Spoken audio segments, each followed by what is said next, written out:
आदाब। मैं Parveen Kaur the Peach channel की तरफ से। जैसा कि हम पढ़ते आए हैं और जानते हैं कि हमारे पौराणिक जो विज्ञान है उसमें 16 संस्कार लिखे हैं, लेकिन आजकल की हमारी जैसी जनरेशन जो इंस्टाग्राम और फेसबुक में ही रहती है, उन्हें इन 16 संस्कारों के बारे में कुछ नहीं पता। हम लोग धीरे धीरे अपनी हिस्ट्री, अपना कल्चर, अपना ट्रेडिशन सब कुछ भूलते जा रहे हैं और आजकल हम देखें तो हर कोई दुखी है, कोई भी खुश नहीं है। जो पहले फेस्टिवल्स थे, खुशियां होती थी, आजकल वो भी नहीं है। सब अपनी उलझनों में इतने उलझ गए हैं कि हमारे पास एक दूसरे को समय देने के लिए भी समय नहीं रह गया। कि क्यों हम हमारे जीवन में वैसा मजा नहीं रहा, क्यों हम अब खुश नहीं रहते, क्यों हम इस भागदौड़ में इतने बिजी हो गए हैं। तो इसी के चलते यहाँ मोगा में आयोजित किया था विरसा संभाल मुहिम के दौरान 2 दिन का कार्यक्रम, जिसमें बाहर से, विदेश प्रदेश से बहुत सारे लोग आए थे और उन्होंने इसी बात पे चर्चा किया था कि हमें क्या करना चाहिए हमारे कल्चर को आगे बढ़ाने के लिए, वापस उसको इंट्रोड्यूस करने के लिए आजकल की जनरेशन में। तो आइए हम सुनते हैं राम। भारत देश हमारा हो, राम सिया गोविंद राधे। भारत देश हमारा हो, राम सिया गोविंद राधे। है प्राणों से प्यारा हो, राम सिया गोविंद राधे। है प्राणों से प्यारा हो, राम सिया गोविंद राधे। भारत देश हमारा हो, राम सिया गोविंद राधे। भारत देश हमारा हो, राम सिया गोविंद राधे। गंगा यही है, यमुना यही है। गंगा यही है, यमुना यही है। जिसको जीवन में मिला सत्संग है, उसे हर घड़ी आनंद ही आनंद है। क्योंकि ਅੱਜ ਵਿਰਾਸਤ ਜਿਹੜੀ ਹੈ ਉਹੀ ਵਾਸਤਵ ਦੇ ਵਿੱਚ ਸਾਡੀ ਹੋਂਦ ਹੈ। ਆਪਾਂ ਕਈ ਵਾਰੀ ਇੱਕ ਸ਼ਬਦ ਸੁਣਦੇ ਹਾਂ ਕਿ यूनान मिस्र रोमा सब मिट गए जहाँ से, कुछ बात है कि हस्ती मिटती नहीं हमारी।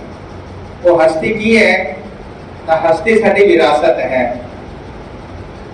विरासत शब्द इतना बड़ा है कि जिसदे विच तुसी कितनी भी चीज़ां शामिल कर सकते हो। विरासत वो चीज़ है कि जिहड़ी तुहानूं लखां सालां तक जीवित रहिंदी है, रखदी है। ते जे विरासत खत्म हो जाए तो व्यक्ति अपने जिंदे जी ही खत्म हो जाता है। इसकी पीड़ा कैसे होती है? एक बहुत बड़े दक्षिण अफ्रीका के व्यक्ति ने एक बयान दे कहा कि एक समय सी जदों साडे कोल दक्षिण अफ्रीका की धरती सी, साडे खेत खलिहान सी, साडी एक सभ्यता संस्कृति सी। कुछ लोग आए और उन्होंने सानू कहा भी तुसी अखां बंद करो, असीं तुहानू परमात्मा के दर्शन करावांगे। और जदों असी अख बंद की और जब अख खोली, अख बंद करने तो बाद तो साडे हाथ दे विच बाइबल सी और उन्हां दे हाथ दे साडी जमीन जायदाद और सारा दक्षिण अफ्रीका सी। ये वास्तव दे विच वो पीड़ा है जिहड़ी कि असी नहीं समझ सकते, क्योंकि साडे कोल वो चीज है। भुख की होंदी है वो बंदा कदे नहीं दस सकता कि जिन्हों जबरदस्ती रोटी देती करते खिलाते हो। ऐसे नींद केड़ी चीज है जिन्हों गोली लेके सोनी नींद सोना पवे, सब कुछ करने तो बाद भी नींद ना आए तो उन्हें लगता है कि हाँ। तो जिन्हों गहरी नींद आ जाए रिक्शे वाले को तो उन्हें लगता है नींद की कोई कीमत ही नहीं है। कई बार रिक्शे के लेटे हुआ बंदा ऐसे सो रहा होता है कि उन्होंने कार में जाते हुए व्यक्ति देखता है, उन्हें जलन होती है, सानू तो इतनी गहरी नींद दवाई खा के ते एसी कमरे च नहीं आती। ये जिहड़ी भुख है, नींद है, ये जिहदे कोल है उन्होंने उसकी कीमत नहीं पता, जिहदे कोल नहीं है तो जे नींद नहीं है उसकी तो उन्होंने मेंटल हॉस्पिटल एडमिट कराना पैंदा है कि उन्होंने नींद नहीं आ रही जी एडमिट करो। तो वैसे ही क्योंकि बड़े असीं सौभाग्यशाली हाँ कि 20 लाख साल तो ਇੱਕ ਸਭਿਅਤਾ ਸੰਸਕ੍ਰਿਤੀ ਦੇ ਥੱਲੇ ਅਸੀਂ ਰਹਿ ਰਹੇ ਹਾਂ, ਉਹ ਸਾਡੇ ਖੂਨ ਦੇ ਵਿੱਚ ਹੈ। जिस दक्षिण अफ्रीका के व्यक्ति ने कहा कि वो आए और उन्होंने बाइबल देके और साड़ी सब कुछ साढ़े हाथों खो लिया, इसका मतलब है कि वो विरासत को संभालने के लिए संघर्ष उत्थे दे लोगों ने नहीं किया। पर ਅਸੀਂ ਪੰਜਾਬ ਦੇ ਬੈਠੇ ਹਾਂ ਤਾਂ किस तरह तलवार ਦੇ ਬਲ ਦੇ ਉੱਤੇ ਸਾਡੀ ਵਿਰਾਸਤ ਹੋਣ ਦੀ ਕੋਸ਼ਿਸ਼ ਹੋਈ, ਤਾਂ ਉਸ ਵਿਰਾਸਤ ਨੂੰ ਬਚਾਉਣ ਦੇ ਲਈ ਭਾਸ਼ਣ ਨਹੀਂ ਦਿੱਤੇ ਗਏ, पूरे का पूरा परिवार बाहर दिता गया। 6 साल दे, 9 साल दे, 11 साल दे, 14 साल दे, 80 साल दे, 70 साल दे, 40 साल दे। मतलब आप ये नहीं कह सकते कि जी इस उम्र के लोगों को धर्म के बारे पता है, और उन्होंने धर्म जिहड़ा है वो किताबां दे विच नहीं पढ़िया, अपने परिवार दे दी गुरती दे विच उन्हां नूं धर्म मिलिया। जिस वेले बाबा जोरावर सिंह फतेह सिंह को पूछा कि भाई तुम इस्लाम स्वीकार कर लो, तो वो 6 साल और 9 साल के बालक कहते कि जे साडे दादे ने धर्म नहीं छड्डिया तो असीं किदां छड्डना। ये विरासत विरसे की गल वो है कि जिहड़े इत्थे बैठे हुए ने उन्हां नूं समझ आनी चाहिए है कि विरासत कॉन्वेंट स्कूल ने नहीं देनी, किसी ग्रंथ ने भी नहीं देनी, किसी संस्था ने भी नहीं देनी है, एक दादे ने पोतरे को देनी है। आज असी ये भूल गए कि इतनी कमाई करके दे के जाइए ताकि 7 पीढ़ी तक साडा बच्चा साडे परिवार रोटी खाण, लेकिन 7 पीढ़ी तक साडा बच्चा अपनी विरासत के नाल जुड़िया रहे, अपने देवी देवताओं को मनता रहा जिन्हां नूं मैं मान रहा, इहदी वो चिंता नहीं कर रहे हैं। और ऐसे करके उन्हां दे जिंदे जिंदे ही उन्होंने घरों के विचों उन्होंने बाबे की फोटो गायब हो गई, और किसी रिश्तेदार नातेदार की फोटो नहीं है, उन्हें पसंद ही नहीं है फोटो। कि जो फोटो चली जाती है किसी की तब समझ लो वो अखां चों भी चले जाता है, ते आने तो बाद की स्थिति होगी साडे परिवार की। कि जिहड़ी विरासत बचाने का काम है, संत संस्थावां सिर्फ जागरूक कर सकती, लेकिन जिहड़ा बचाने का काम है वो परिवार ने करना है। ऐतकी होली वाले दिन मैंने एक बड़ा अच्छा प्रसंग सुनाया, मैं कई बार लोगों को सुना रहा, बड़ा सिंपल जहा प्रसंग है। साडे कार्यकर्ता लुधियाने तो संजीव जी टीचर हैं, उन्होंने होली वाले दिन अपनी भाई इनू बंद कर लो मोबाइल प्लीज, बस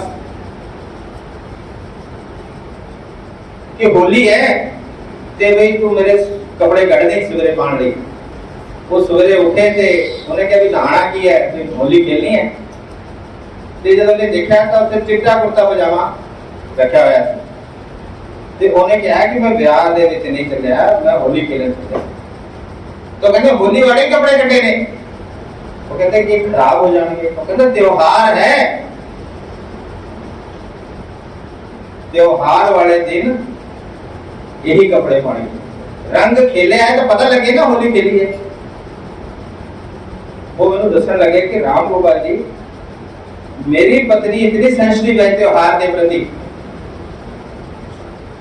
अरे सोचिए साडे घर की मानसिकता क्या है, साडा बच्चा कहता ना जी होली नहीं खेलनी, अपना कपड़े खराब हो जाएंगे, पटाखे नहीं चलाने जी, असं ये नहीं करना। जितने भी त्योहार आएंगे, दिवाली वाले दिन लोग फिल्म ला लेते हैं, फिल्म देखो जी दिवाली ना मनाओ, क्रिकेट का मैच ला लेते हैं लोग। साथियों ये जिहड़े त्योहार ने, साडा कोई ऐसा त्योहार नहीं है कि जिहड़ा साडे परिवार की मजबूती नहीं। भैया दूज है, भरा जिहड़ा है भैन कोल जाएगा, रक्षाबंधन है भैन भरा दे कोल जाएगी, करवा चौथ है पत्नी अपने पति की व्रत रखेगी। जितने त्योहार हैं तुसी मूल्यांकन करके देखो, वो सिर्फ साडे परिवार को मजबूत करते। परिवार कोई मकान और घर दे चक्कर है। मकान तुसी बना सकते हो पैसे नाल, पर कार्य जिहड़ा है बनाने के लिए संबंधां की जरूरत है। तुसी विचार करके देखो, सोच के देखो, आज साडे मकान तो बड़े हो गए पर घर साडे खत्म हो गए। संबंध खत्म हो गए, भावनावां खत्म हो गई और इसे करके ਅਸੀਂ सुखी नहीं हाँ, साधन संपन्न हाँ, पर साधना दे विच सुख नहीं है। जे मन खुश नहीं है तो फिर साधन संपन्न कुछ नहीं कर सकते।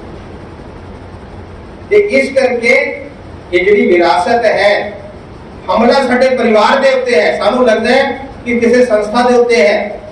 साथियों, ये जिहड़ा विरासत ते हमला है वो मेरे परिवार दे उत्ते है, ये ਅਸੀਂ ਭੁੱਲ ਗਏ ਆ।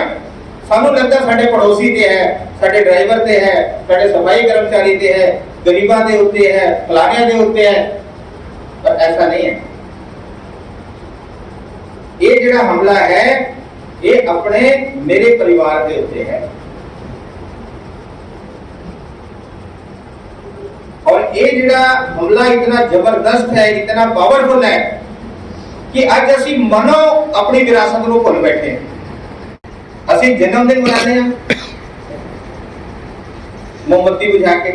ये किस देश की विरासत है, किस संस्कृति की विरासत है? 16 संस्कारां दे कारण साडी ये विरासत ਲੱਖਾਂ साल तो जीवित सी। ਅੱਜ ਉਹਦੇ ਵਿੱਚ 16 संस्कार ਦੇ ਨਾਂ ਅਸੀਂ नहीं दस सकते। सिर्फ एक अंतिम संस्कार पता है, एक ब्याह संस्कार पता है, और कोई संस्कार ही नहीं पता। ते जे संस्कार ही नहीं, उन्हां संस्कारां करके तो ਅਸੀਂ जीवित ਸੀਗੇ ते मनो ਅਸੀਂ ਸਾਰੇ कन्वर्ट हो चुके हैं। शरीर तो नहीं हुए, मनो हो चुके हैं। इस करके जदों कोई देश समाज की गल करता है, धर्म की गल करता है, सानू लगता है ये तो भोगापंथी है जी, ये तो फालतू दी गल्लां करता है। साडे विवेक जी है वो दसन लगे, पीएचडी कर रहे हैं मैथमैटिक्स दे विच, कि जिहड़ी असीं पुनर्जन्म की गल करते सी, अज वही थ्योरी अमरीका से आ गई है। वो कहते हैं असीं बार-बार एक दूसरे नूं ही मिलदे हां, क्योंकि साडा जन्म ही बार-बार इक्को जगह ते हुंदा, उसे लोकां दे हुंदा है। क्यों हुंदा है? वो कह रहे कि जिहड़ा असीं किसी दा भला करदे हां तो अगले जन्म दे विच ओह भला मिलदा है, बुरा करदे हां तो बुरा करन लई आना पैंदा है। ਉਹਦੇ ਲਈ ਕੈਨੇਡਾ नहीं जाना पएगा, दक्षिण अफ्रीका नहीं जाना पएगा। इसे करके ਅਸੀਂ बार-बार ਇੱਕੋ जगह ਤੇ जन्म ਲੈਂਦੇ ਆ, ਉਹੀ ਲੋਕ ਸਾਨੂੰ बार-बार ਮਿਲਦੇ ਨੇ, ਉਹੀ ਲੋਕ ਸਾਨੂੰ ਸੁੱਖ ਦਿੰਦੇ ਨੇ, ਉਹੀ ਦੁੱਖ ਦਿੰਦੇ ਨੇ। नहीं तो 800 करोड़ की आबादी ਦੇ इतने देश ने, मेरा जन्म भारत से क्यों है, पंजाब से क्यों है, ਅਸੀਂ क्यों मोगे रह रहे हैं? कोई तो कारण होएगा ना। ਤੇ ਅੱਜ ਉਹ ਸਾਇੰਸ ਵੀ ਇਸ ਗੱਲ ਨੂੰ ਮੰਨ ਰਹੀ ਹੈ ਕਿ ਸਾਡਾ ਸਾਰਿਆਂ ਦਾ ਸੰਬੰਧ ਹੈ, ਇਹੀ ਸਾਡੀ ਵਿਰਾਸਤ ਹੈ। ਇਸੇ ਕਰਕੇ ਕਹਿੰਦੇ ਸੀ ਗੀਤਾ ਦੇ ਵਿੱਚ ਕ੍ਰਿਸ਼ਨ ਨੇ ਕਿਹਾ ਵੀ ਫਲ ਦੀ ਚਿੰਤਾ ਨਾ ਕਰੋ, ਜੋ ਫਲ ਦੇ ਕਾਰਨ ਹੀ ਬਾਰ-ਬਾਰ ਜਨਮ ਹੁੰਦਾ ਹੈ। ਤੁਸੀਂ अपना कर्म करो, अच्छा करो, खराब करो, सब परमात्मा को सौंप दो तो अगला जन्म नहीं होएगा। और कितना अच्छा फार्मूला है। पर ਅਸੀਂ अच्छा भी लेके चलते हैं ਤੇ माड़ा भी लेके चलते हैं। इसे करके बार-बार जन्म देना पैंदा, कष्ट होता है। तो कितनी साइंटिफिक थ्योरी, कितनी साइंटिफिक गल्लां ਸਾਡੇ ਧਰਮ ਦੇ ਵਿੱਚ ਸਾਨੂੰ ਦੱਸੀਆਂ ਗਈਆਂ ਨੇ। ਘਰ ਲੋਕਾਂ ਨੂੰ ਪਤਾ है, जैसी करनी जो बीजोगे। ਹੁਣ ਦੱਸੋ ਇਸ ਤੋਂ ਬੜਾ ਸੌਫਟ ਥਿਉਰੀ ਕਿਹੜੀ ਹੋ ਸਕਦੀ ਹੈ? ਫਿਰ ਵੀ ਮੈਂ ਗਲਤ ਕੰਮ ਕਰਦਾ ਹਾਂ, ਕਿਉਂ? ਇਹ ਪश्चिमी ਥਿਉਰੀ ਹੈ, ਉਹਨਾਂ ਕੋਲ ਪੁਨਰਜਨਮ ਨਹੀਂ ਹੈ, ਇੱਕੋ ਇੱਕ ਜਨਮ ਹੈ। ਇਸ ਕਰਕੇ ਖਾਓ ਪੀਓ ਮਸਤੀ ਮਾਰੋ, ਅਗਲਾ ਜਨਮ ਕਿਹਨੇ ਦੇਖਿਆ? ਤੇ ਜਦੋਂ ਮੇਰੇ ਮਨ ਦੇ 'ਚ ਇਹ ਗੱਲ ਆ ਜਾਏ ਬਸ ਖਾਣੇ ਪੀਣੇ ਦੁਨੀਆ 'ਚ ਹੈ, मनोरंजन और कुछ नहीं है, ਇਹਦਾ मतलब मनो मैं कौन हो गया? मेरा मन कन्वर्ट हो गया है, मैं पश्चिमल हो गया। ਜਦੋਂ मैं अगले जन्म की तैयारी करा, नहीं यार माड़ा नहीं करना, नहीं तो फिर मैनू किसी जन्म से फिर वही कटेगा। तो ये जिहड़ा विचार है यही साडी विरासत है। तो इस विरासत नूं बचाउण दे लई पूरे पंजाब दे हर शहर कस्बे दे विच लोग प्रयास कर रहे हैं कि विरासत विरसा संभाल मुहिम कोई संस्था नहीं है, एक ये अभियान है, मूवमेंट है, मुहिम है। ਇਹਦੇ ਵਿੱਚ ਸਾਰੇ ਪੰਜਾਬ ਦੇ ਲੋਕ लगे हुए हैं। जिस समय पूरी दुनिया में लोग पढ़ना लिखना नहीं जानते थे, कपड़े पहनना नहीं जानते थे, ऐसे हजारों वर्ष पहले अपने इस देश में एक महान संस्कृति, महान परंपरा ऐसी निर्मित हुई। बड़े बड़े विश्वविद्यालय अपने देश में तब थे। नालंदा विश्वविद्यालय का नाम सुनते हैं, तक्षशिला विश्वविद्यालय का नाम सुनते हैं। ये हजारों साल पुराना ऐसा एक शिक्षा का वायुमंडल अपने इस देश में। जिस प्रकार से ज्ञान में हम आगे थे, विज्ञान में भी अपना देश ऐसा जगत का शिरोमणि देश रहा है। शून्य का आविष्कार करने वाले आर्यभट्ट के बारे में हमने सुना है, लेकिन और भी अनेक प्रकार की महान विधाएं वो अपने वैज्ञानिकों ने हजारों साल पहले इस देश में निर्मित की थी। संपन्नता इतनी थी अपने इस देश में कि सोने की चिड़िया के नाम से हमने इस देश का नाम सुना है। ऐसा ज्ञान में, विज्ञान में, कला, संस्कृति, साहित्य, सभी क्षेत्रों में यह देश दुनिया का एक महान देश था। हमारे देश के लोग दुनिया भर में ज्ञान का प्रकाश फैलाने के लिए गए। सामान्य लोग भी गए, तो शासक, राजा महाराजा भी गए। लेकिन हमने कभी भी दुनिया के किसी भी देश में जाकर के अपनी संस्कृति को थोपने का उनके ऊपर प्रयास नहीं किया।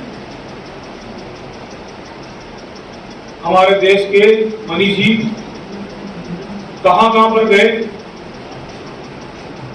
तो कण्व ऋषि हुए, वो ऑस्ट्रेलिया में गए। तो कंब ऋषि काम्बोज में गए, इंडोनेशिया, सुमात्रा, जावा, बाली, ऑस्ट्रेलिया, ऐसे सुदूर महाद्वीपों में भी अपने देश के लोग उस कठिन समय में भी उन्होंने जाकर के पूरी दुनिया को ज्ञान क्या है, मानवता क्या है, जीवन का लक्ष्य क्या है, और सम्राट अशोक के पुत्र और पुत्री वे बौद्ध भिक्षुक बनकर के जापान गए, श्रीलंका गए, चीन में गए, और भारत से निकला हुआ ये बौद्ध मत वह भी दुनिया का आज तीसरा सबसे बड़ा धर्म को मानने वाला ऐसा बौद्ध धर्म बना है। तो दुनिया में जब अपने देश के बारे में ऐसी ख्याति फैली है, तो फिर अपने इस देश में इतनी संपत्ति है, इतनी धन संपदा है, तो लूटने के लिए आक्रमण शुरू। यूनानी आए, ईसा से कुछ 700-800 साल पहले यूनानियों का पहला आक्रमण हुआ। उसके बाद में शक आए, हून आए, कुषाण आए, लेकिन अपने देश की समाज में, देश के समाज में ऐसी जागृति थी कि समाज उनके सामने एकजुट होकर खड़ा हो गया।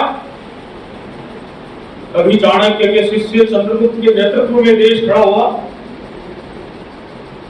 तो कभी पुष्यमित्र और शुंभमित्र के नेतृत्व में देश खड़ा हो गया। और वे जो इस देश पर आक्रमण करने के लिए, इस देश को लूटने के लिए आए थे, उनको न केवल युद्ध में हराया, बल्कि यहीं पर रचा लिया, बसा लिया, पचा लिया, आत्मसात कर लिया।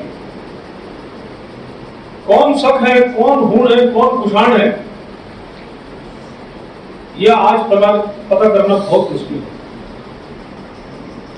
और ये जो विदेशी लुटेरे आए थे अपने देश में, ऐसे कोई हूण जिस राजा का नाम मिहिरकुंड था, वो भारतीय दर्शन से इतना प्रभावित हुआ तो वो शव बन गया, शिव का भक्त बन गया। ऐसे कुषाणों का एक शासक वो अपने आप को वैष्णव बोलने लगा। कोई शैव बन गया, कोई शाक्त बन गया, कोई वैष्णव बन गया, और इस धरती में वे ऐसे मिल गए, इस संस्कृति के साथ में ऐसे रच बस गए कि वे भारतीय हो गए, वे सनातनी हो गए। लेकिन इस देश में आज से लगभग 1300 साल पहले जब इस्लाम का पहला बड़ा आक्रमण हुआ, 712 में सिंध पर जो आक्रमण हुआ, तो एक नए तरह का आक्रमण, एक नवीन प्रकार के आक्रमण से हमारा समाज परिचित हुआ। जो लोग लूटने आए थे वे पहले आने वाले लुटेरों की तरह, आक्रामकों की तरह केवल युद्ध में कुछ नियमों के साथ लड़ने वाले लोग नहीं थे। सेना केवल सेना से लड़ती थी, सैनिक केवल सैनिक से लड़ता था, नागरिकों को कोई कष्ट नहीं पहुंचाता था। लेकिन अब की बार जो आक्रमणकारी आए, जो इस्लामिक आक्रांता आए, उन्होंने विजयी होने के बाद में निरपराध नागरिकों पर अत्याचार किया, माताओं बहनों की विडंबना हुई, जबरदस्ती लोगों को धर्म बदला गया। सिंध में एक कुछ महीनों में मोहम्मद बिन कासिम की सेना ने भयानक लूटपाट की, लाखों लोगों की हत्या की, लाखों माताओं बहनों का शील भंग किया, लाखों लोगों को जबरदस्ती मुसलमान बनाया। लेकिन अपने देश का समाज ठीक है, ग्रीक के, यूनानियों के आक्रमण के जितना ताकतवर नहीं रहा, एकजुट नहीं रहा, लेकिन तुरंत अपने देश के लोगों ने इस नई प्रकार के आक्रमण को भी समझा और समाज ने अपने आप को इस नए आक्रमण का मुकाबला करने के लिए भी तैयार किया। जहां एक तरफ धर्मांतरण हो रहा था, वहीं दूसरी तरफ फिर से घर वापसी के प्रयास भी प्रारंभ हुए। और सिंध का एक दूसरा सेनापति जब 3 साल बाद, जिसका नाम तमीम था, और तमीम जब सिंध में आया तो उसको एक भी मुसलमान नहीं मिला। उसने उसके साथ आए लेखक ने वर्णन किया, सिंध में एक भी मुसलमान नहीं। मोहम्मद बिन कासिम के साथ आए इतिहासकारों को लिखा, हमने लाखों लोगों को मुसलमान बनाया, लाखों लोगों को ममीन बनाया, वो कहां चले गए सब? तो सिंध में ताहिर सैन की पराजय के बाद में उन लाखों लोग जो मुसलमान बने थे, उनको हिंदू बनाने का काम अपने देवल ऋषि परंपरा के देवल संतों ने किया। देवल संहिता के आधार पर उन्होंने फिर से लोगों को घर वापसी शुरू की और इसी लाखों लोग फिर से उन्होंने हिंदू बनाए। इस्लामिक आक्रमणकारियों ने,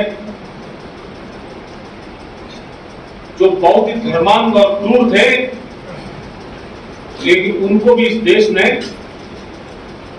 सहजता के साथ में शासन नहीं कर दिया। देश के एक एक कोने कोने में, एक एक क्षेत्र में योद्धा खड़े हो। दुनिया के इतिहास में ऐसा और कोई उदाहरण नहीं मिलता है जो देश, जो संस्कृति, जिस देश के लोग पिछले 1300 सालों से इस्लाम से लड़ रहे हैं, जहां एक तरफ आज का जो ईरान है, पुराना पर्सिया, वो केवल 19 साल में इस्लाम के सामने खत्म हो गया। उन्होंने समर्पण कर दिया। केवल 19 वर्ष में पूरा का पूरा पर्सिया, पारसियों का देश, वो इस्लामिक देश बना। कुछ बचे कुछ लोग जो अपनी पर्सियन संस्कृति को बचाना चाहते थे, कि दुनिया भर में गए शरण मांगने के लिए, लेकिन भारत की धरती में उनको शरण दी। और हम जानते हैं पारसी समुदाय का इस देश के विकास में कितना योगदान पिछले 200 सालों में मिलता है। जमशेद जी, टाटा, आज रतन टाटा, ये सब पारसी लोग। उन्हें यहाँ इस देश में कोई कभी दिक्कत नहीं हुई, कोई परेशानी नहीं हुई। वे अपने मंदिर बनाकर अलग ढंग से पूजा करते हैं, वे आग अग्नि की पूजा करते हैं। उनके रीति रिवाज यहाँ पर मानने के लिए किसी ने उनको मना नहीं किया। स्पेन जैसा देश जो आज ईसाई राष्ट्र है, वह इस्लाम के सामने 50 वर्षों तक रहा। 50 वर्षों तक अरब के आक्रांताओं के साथ में स्पेन का युद्ध हुआ, लेकिन आखिरकार स्पेन की गुलाम हुआ, उसकी अपनी संस्कृति समाप्त हुई और वह इस्लामिक कंट्री बना। 500 ईयर्स तक, 550 सालों तक, ऐसे 550 ईयर्स तक वह इस्लामिक देश था। और दूसरी तरफ अपना देश कैसा है? 712 में लड़े, आज तक चल रहे हैं। उधर राजस्थान में राजपूताना में सिसोदिया वंश के राणाओं ने 1000 साल तक इस्लाम से लोहा लिया। तो पंजाब की कहानी सबसे परिचित है, गुरुओं के त्याग और बलिदान। और दसम गुरु ने जिस प्रकार से दसम गुरु जी ने खालसा पंथ की स्थापना करके खालसा सैनिकों को इस्लाम के सामने खड़ा किया, तो उसी तरह से बुंदेलखंड में छत्रसाल खड़े हो गए।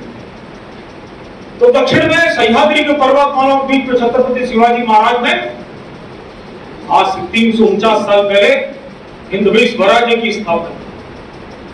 4 मुगली सत्ताओं के बीच में बीजापुर की आदिलशाही सल्तनत, गोलकुंडा की नवाबशाही, हैदराबाद की निजामशाही और दिल्ली की मुगलशाही के बीच में छत्रपति शिवाजी राजा ने ज्येष्ठ शुक्ला त्रयोदशी के दिन हिंदवी स्वराज्य की स्थापना की।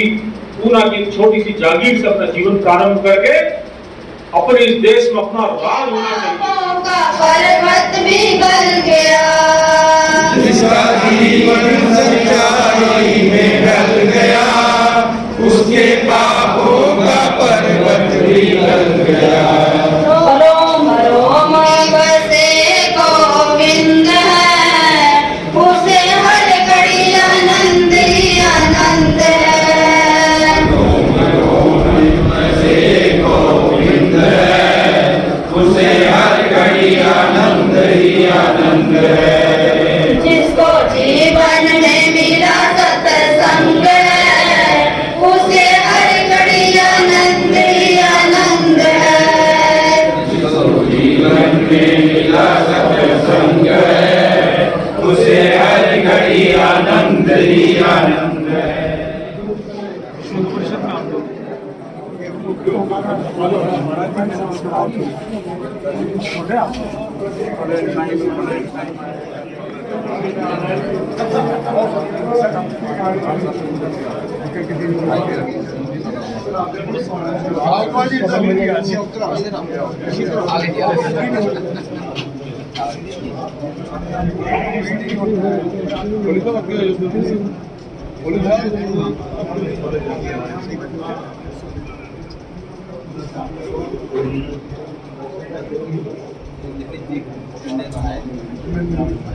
है